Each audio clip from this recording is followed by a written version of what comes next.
Welcome back, everybody, to the Anti-Stall Racing IMSA series. Back for round 5 of season 9 here today. And we're going racing at Mugello. Just want to point out for Brodie Maynard as well, he's running a tribute livery to the father of a friend who unfortunately passed away recently. So big shout out to Brodie and the 92 car running that livery today. You can one stop if you're brave enough.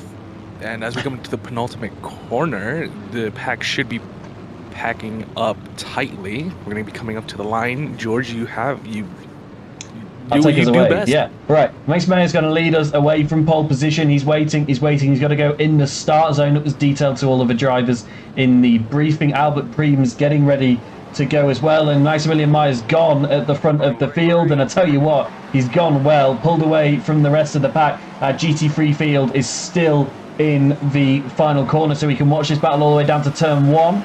And Albert Preem's under threat. It's on the inside. Ayrton Koikoven looking for a move, but he can't make it work. Round the outside, that's Eloy Caballero. That banked corner in turn 1 means you can go side by side. That's Brodie Maynard trying to make a move a little bit further back as well. And Brodie, he's side by side, get away with it with no contact. I don't think we had any contact at the start of GTP. That was mega racing. GT3 getting ready to go then. Vincent Ossoms leading in that Red Eagle BMW. Daniel Morpi in that now police car liveried Lamborghini here for the Italian race is alongside and makes a good start.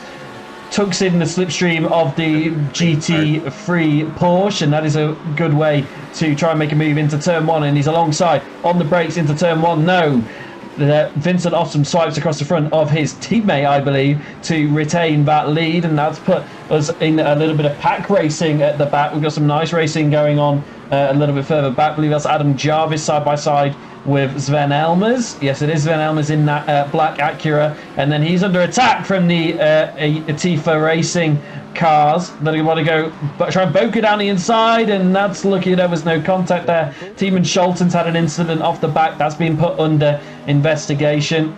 We'll get a replay of that soon. We're just going to watch a bit more of these battles. And side by side at the back there, you can just see Jesus Jimenez trying to go down the inside of Jan Medeiros and can't quite pull off the move. Let's take a look at what happened at Tiemann Scholten in turn 2. That's Tiemann there in the McLaren, I believe. DLR McLaren. And that was so unfortunate, wasn't it? The Mercedes, it looked like, let's take one more look at it. From that angle, at least, let's take a look from a different angle. It looked like the Mercedes just got all over that curve. Let's see these sausage curves on the bottom of your screen now. Just front wheel just gets launched up.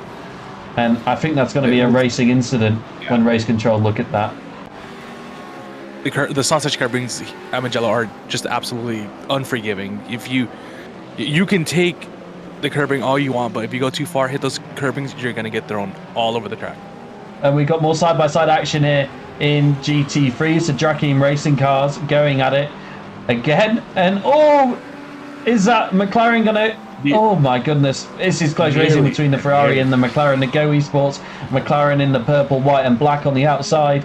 Still side-by-side in the final corner. This is why you've got to love GT3. And neither of these drivers... Why you love Mugello. This is why you love it all. I know the leaders in both classes have pulled away a little bit, but don't rule out anything. And this is a traffic, and that was contact. Just as we cut to it and more. What happened to Alvaro Gutierrez? And he's already off track there. This is contact. Look, as we cut to it, I think there's going to be contact on the rear before we even get to the braking zone. And that's what unsettled Alvaro.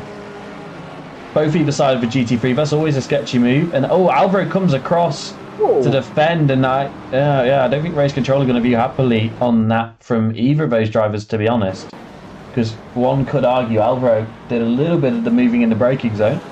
But I was about to say that relating to the Gutierrez incident, it's sorry, this is for the lead in GT3. Jose Carlos Villarreal going down the inside of Kevin Kuiper. Senna Botkoven's fallen off these guys a little bit. He was ahead not that long ago of Carlos. A drag race.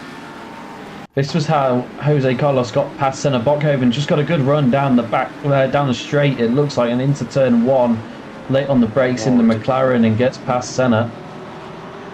Right, this is how Alvaro Gutierrez got past Leon Van Elewot, deep on the brakes into the hairpin, sort of on the back end of the track. It's not a usual place for overtakes, but confident on the brakes, and Leon clearly struggling in that Porsche today. If you're going to spin, hold your brakes, please. Oh, spinner in the background. Oh, just as we say that, that's Ariel Falk, who we can't see from this camera. He's towed. Yeah, he's towed. I have willed it into existence again. Oh, I've done it again. What has? Oh, I just carried too much speed. Just got on the marbles. Oh, and wow. Oh, that is very, very unfortunate.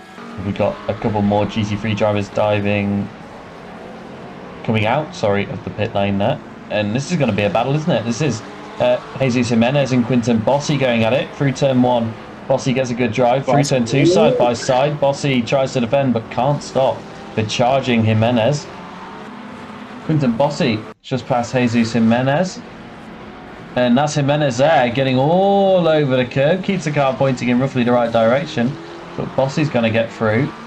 This is how Daniel Renek got past Ben Groeneveld. That's Ben Groeneveld just going a little bit deep there as he passes the GT3, and Daniel Renek just cutting back down the inside, and that was move done. Alvaro Gutierrez trying to make his way back through the field after a couple of penalties. And this is on an AM car, but it's still going to be a nice move, it looks like, down into turn 1 and round the outside. I've seen this work a couple of times, but Alvaro actually... Who is that that's fighting Alvaro? I've lost track. It's Casper who? Casper was great on the brakes on the inside line, but yeah, it's not going to work in turn 2 though. Ooh, a little battle here in GT3. Is this our leader trying to get by some lapped cars? No, this is Vincent Ossoms who's pit into the traffic, and it's costing him right now. Because Daniel Morphy 1.7 seconds back, and Jeffrey Ross another 1 second back from that, and Vincenzo Soroche is just carrying on out front in clean air. Gonna get you some last lap times. Now I'm not, because this last lap was a lap they pitted, so I can't get you too much information, but this is costing Ossoms, who goes deep down the inside and gets it done. Makes the move, right? Very nicely done on Ricardo Riva. Morphy in the police car chasing down Ricardo Riva, trying not to lose touch of his teammate too much, and Jeffrey Ross has closed up to the back of them a little bit. And he has lost touch of his teammate, really. He's about 3 seconds back now. It's a good livery. I love the livery. Nicole Monti trying to get past Casper Hu here, sorry. And... he's still with it. He's still there. Oh. He's going to have the... Oh.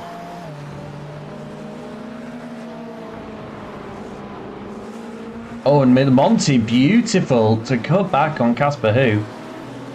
And is he going to get the move done? Whoa, is there going to be contact? Well, wow. Close racing in GTP. Monty is now ahead. And I think, yeah, fully ahead. Yes, just about. Yeah, there we go. Ahead, but still not gone. But he's had to pit, hasn't he? So, he's oh, that really, really hurts for Brody, who's going to lose the lead, surely here. But Daniel Renek also had to pit. So Pete Preens is a driver that Brody's going to have to catch.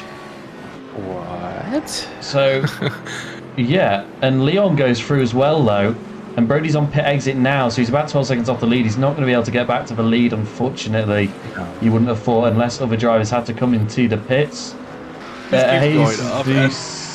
Jesus Jimenez here, side by side with Quinton Bossi. These two have been at it for a couple of laps here. Quinton Bossi, the Ferrari down the inside for Bossi, confident on the brakes, and he's going to get ahead. But I don't know if that's going to be the end of it, given the amount of times I've seen these two flash up on my notification screen. We've missed a checkered flag. Yeah, Maximilian Meyer, 28 seconds clear of his nearest rival, takes the win in GTP Pro. 28 seconds. That is absolutely incredible. GTP Pro, 29 seconds clear at the checkered flag. Well, we're not there quite yet because Albert Preen's not taking it. I think it's going to be just over 29 seconds, is it? Or is Preen going to scrape it back under? No, 29.063 seconds. That is the biggest winning margin we've had in a long, long time. Ayrton Kooijkamer comes home P3. Brody Maynard will only make it home in P4 in GTPM, unfortunately. Big shout out to Vincenzo Soroche, currently running P2 as well. Pete Preen's come home to win in GTPM, but Vincenzo Soroche was running P4 for most of this race, went longer on that middle stint, avoided getting put back in the traffic, so saved on lap time, and pit a little bit later and came out in P2 and has stayed there, and he's going to finish P2. Wasn't on the podium before the final pit cycle, so mega performance from Vincenzo Soroche. Vincent Osmonds was great all day. He was able to get through that traffic, unlike his teammates. Otherwise, it would have been the same. Our top 3 in GTP Amel did a 1-stop. That's Leon Van Ellerwatt and Ben Groneveld as well. Everyone else, well, not everyone else, a couple behind that did the 2-stop. But that is, well, pretty impressive, really, from Leon, who was really struggling early on in this race. Was running last or second last at one point, I think, and has come home to finish P2. That's a lot of points he wouldn't have been expecting to take home at the start of the day.